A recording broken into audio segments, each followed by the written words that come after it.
मन समजून घेतलं की झालं. करेक्ट, जसं मी आता तुमच्या मनातलं ओळखलंय. म्हणजे आलोच.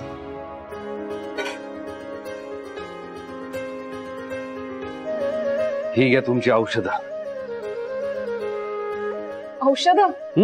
अहो तुम्हीच म्हणाला होता ना औषध आणली ना तर आल्या पावली परत पाठवून म्हणून. म्हणी सर, अहो मी मस्करी केली होती.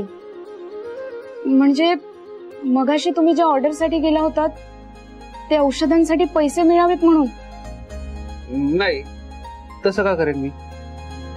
म्हणजे मला ऑर्डर घ्यावीच लागते स्वाती. अहो आत्ताच म्हणाले ना मी, आपण एकमेकांचं मन समजून घेऊ शकतो.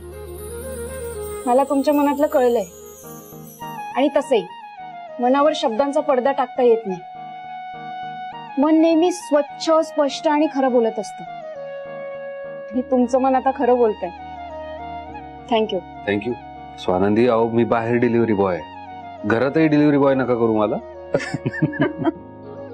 मी पाडी घेऊन येतो. मणी सर, जशी तुम्हाला माझी काळजी वाटते तशीच काळजी वॉर्डन मॅडमला आपली वाटते. आपल्यावर जीवापाड प्रेम करतात वॉर्डन मॅडम. पण तुम्हाला ते कसं सांगू मी? हे घ्या पाणी.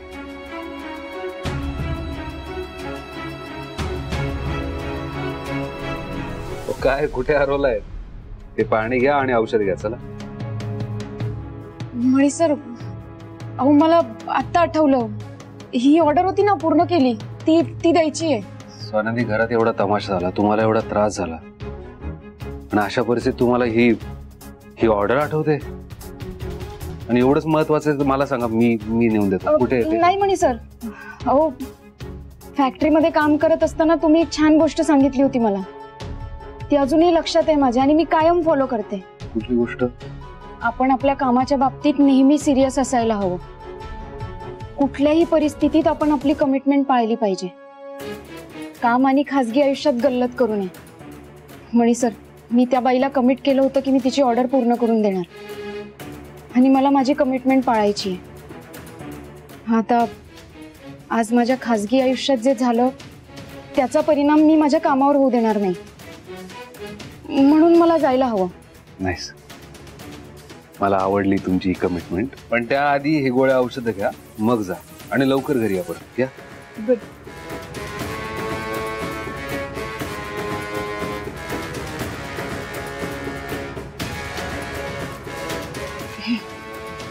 मी आलेच.